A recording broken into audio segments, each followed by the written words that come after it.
It's time to accelerate. Hi, I'm your host, Andy Paul.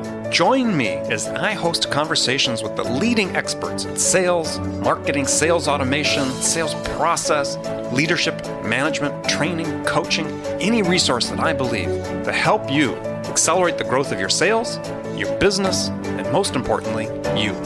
Hello, and welcome to Accelerate. It's another episode of Frontline Friday with my regular and very, very special guest, Bridget Gleason. Bridget, how are you today? I'm doing great. Good morning, Andy. And get your run in today? You know, yes, if the sun comes up, I get my run in. Oh, wow. I've got to be really virtually on my deathbed, which I'm not. Good. Okay. Well, that's good to hear.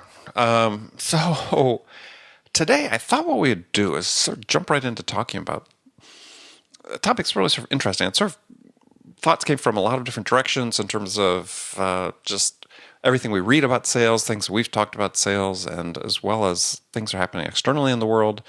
And I guess really the topic is, do we overthink sales too much? I mean, gosh, I'm guilty of this. I mean, I've contributed 2 books, working on a third to the morass of books that exist out there about sales, and gosh, hundreds, literally hundreds published every year about sales.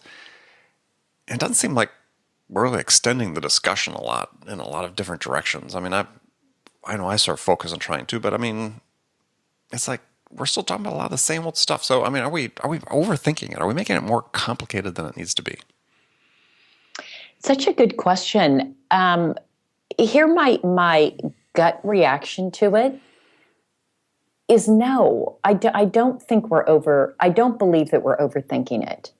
And while there are lots of books and podcasts and videos and blog posts on the topic of sales, and many of them do say the same things, in some ways that's a bit comforting in that there are certain foundational elements that don't change very much. And I think, Andy, that we learn things at different times depending on what's going on. We absorb things in different ways. We hear stories told that speak to us more than others. So, gosh, I've been doing sales for... Don't say it. I know. No, I wasn't going to give a definite number. I was just going to say a lot of years. A lot of years. More than a small number. And I am always reading sales books, trying to learn more, trying to hear it in a new way, to read. So I guess for me, the reinforcement is helpful, thinking about how I might explain it or teach it to someone who's maybe new to it. So I guess it doesn't bother me that we continue the discussion. I just wonder whether, for me, what's really sort of stimulated the thought was that there's some foundational things about selling that after what I'll say is 130 years of sort of modern American selling, business-to-business selling. If we date it back to 1890s when I did some research into this where, I forget the guy's name, I think it was John Anderson was the guy that worked for NCR, National Cash Register, sort of pioneered the whole business-to-business sales movement in the United States, is that we're still some fundamental issues just are so difficult to inculcate into sellers. And I'm wondering, is it human nature? Is it, something that's just sort of something we're lacking in terms of how we train people and bring people into the profession? And I'll give you an example. The first example is really just what's the purpose of selling? Now, you say, okay, well, gosh, that's a broad question. But, to me, it's really simple. The only purpose of selling is to help a buyer make a purchase decision.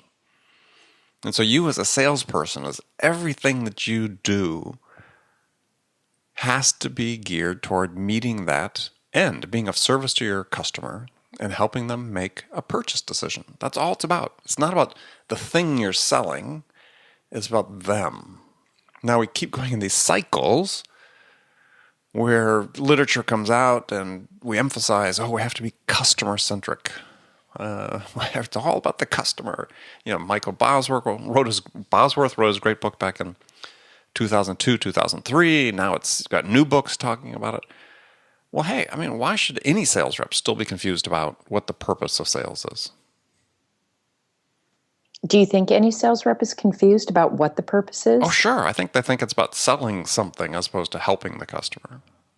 I would say 90% of sales reps, if you ask them, at least will say, what's the purpose of sales? It's, well, is to sell this item, right? It's to persuade somebody, to convince somebody to do this thing.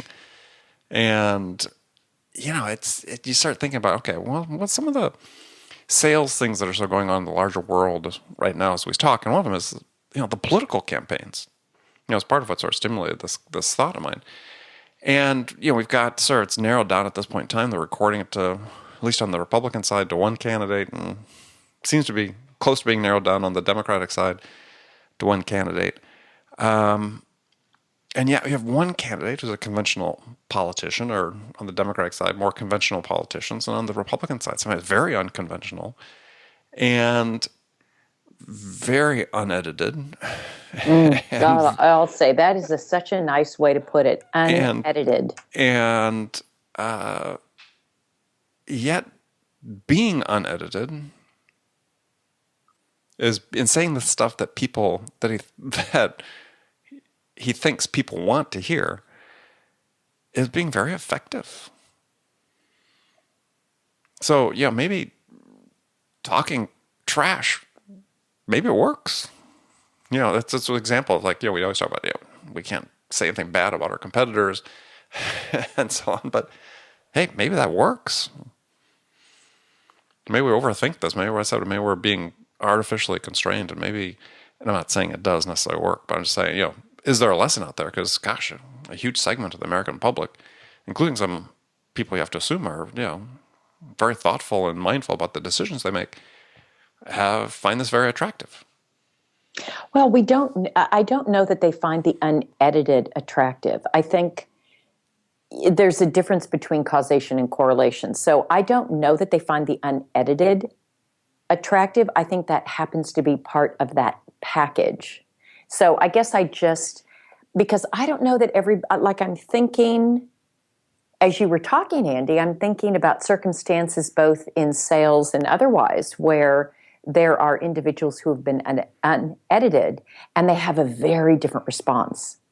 So I'm not sure that unedited, just throw caution to the wind and go for it is going to be necessarily effective. And so I'm not necessarily advocating that, but I'm just trying to get people to think about it, because it's we know that sales is really emotional based. I mean, this is another thing I think with sales reps. Most sales reps probably don't get still, and maybe it should just be part of our basic training that we have for reps, is that people make primarily emotional decisions. The decision making is an emotional process. It's not logical. And are we too focused on being logical in the way we train salespeople? So that's also taking this conversation a little bit differently than do we overthink it. I had somebody come in and train the sales team. Well, it's part of it, though. I'm sorry to interrupt, but it's part of it, right? I mean, overthinking is, we're too stuck in sort of thinking and less about acting and the emotional side of things. But anyway, go ahead. Well,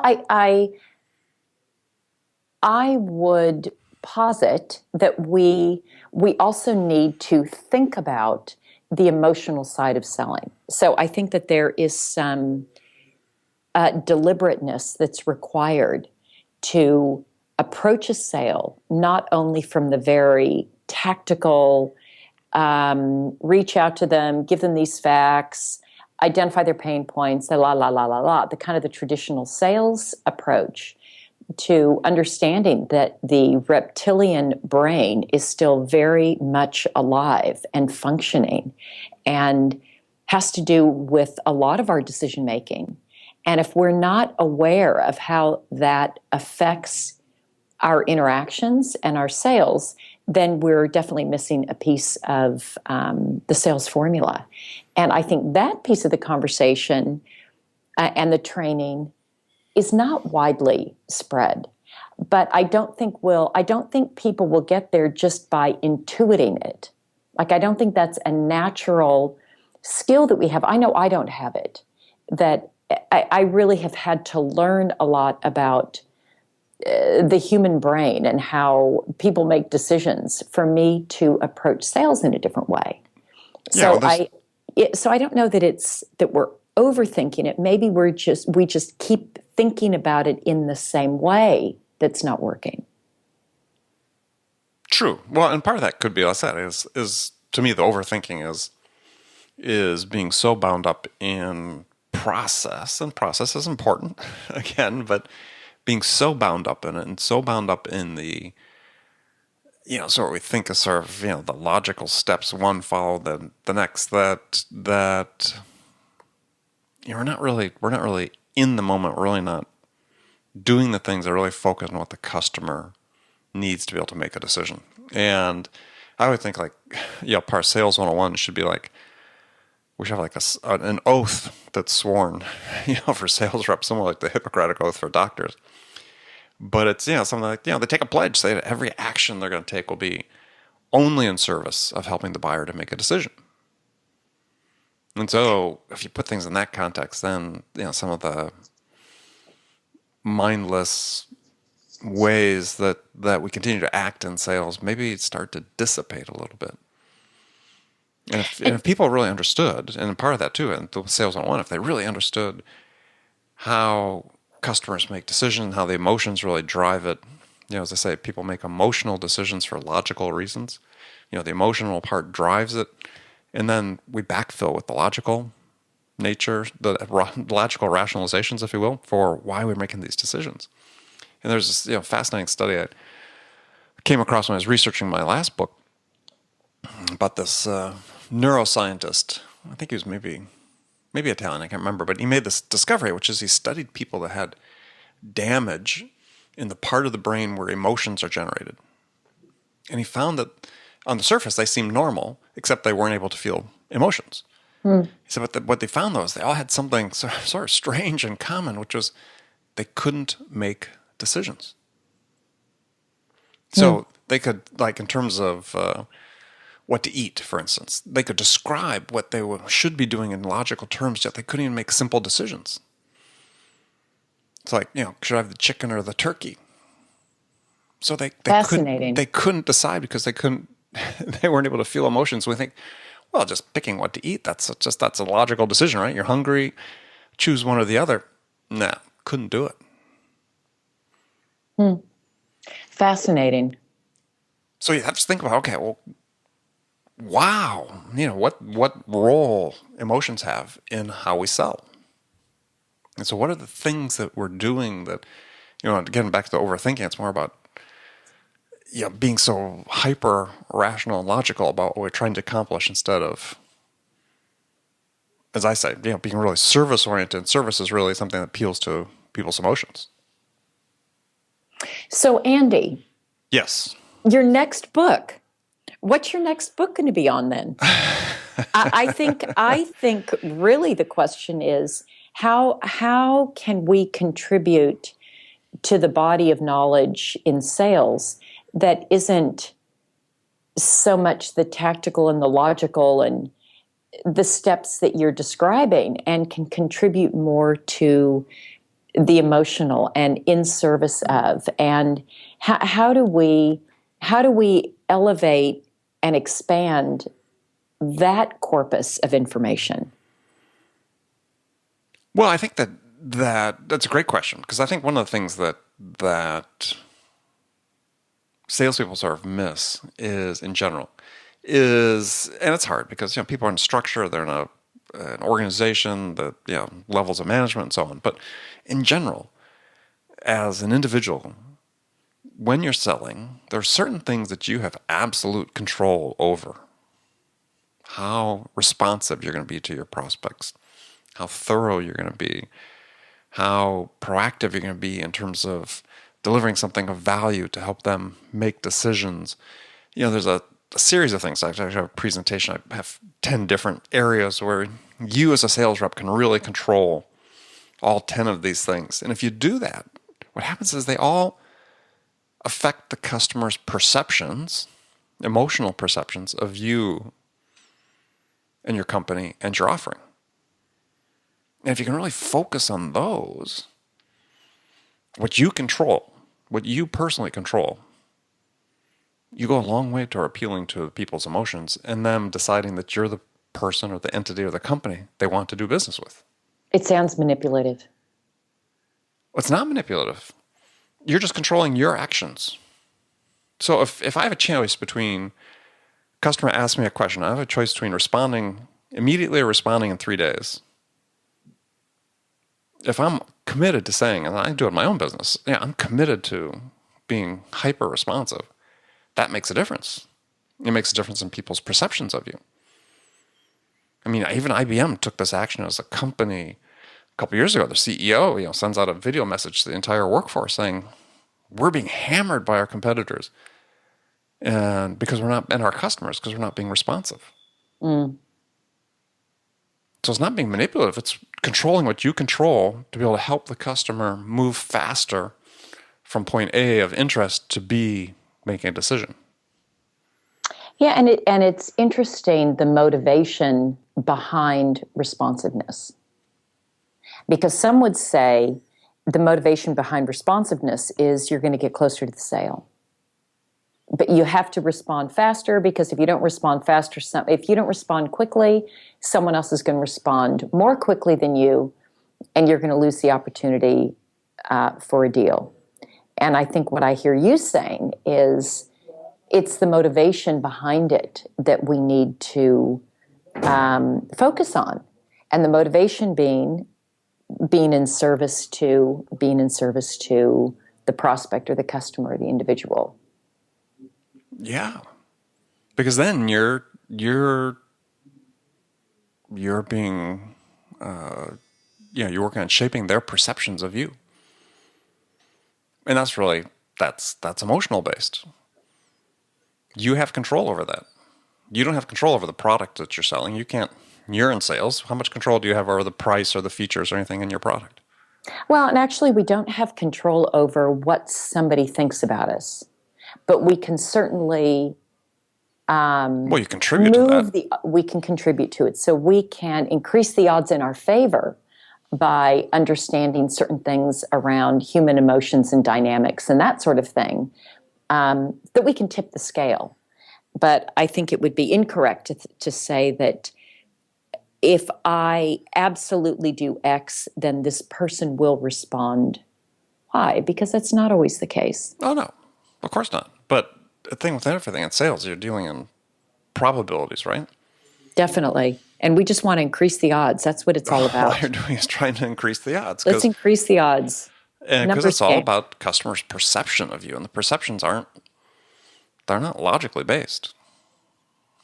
Customers' perceptions of you and the relationship they build with you they're not logically based. They're emotionally based. So, Andy, again, getting back to your next book, what is, I'm already looking forward to it. I'll put it on the list of books to write.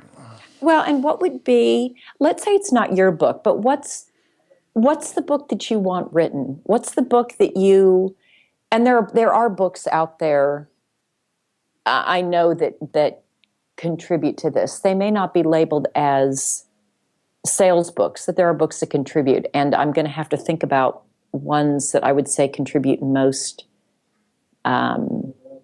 effectively to it. But what do you want to see? What do you want to read? What's sort of the theme of a book or series of books that you think would most contribute in this way? What's the theme?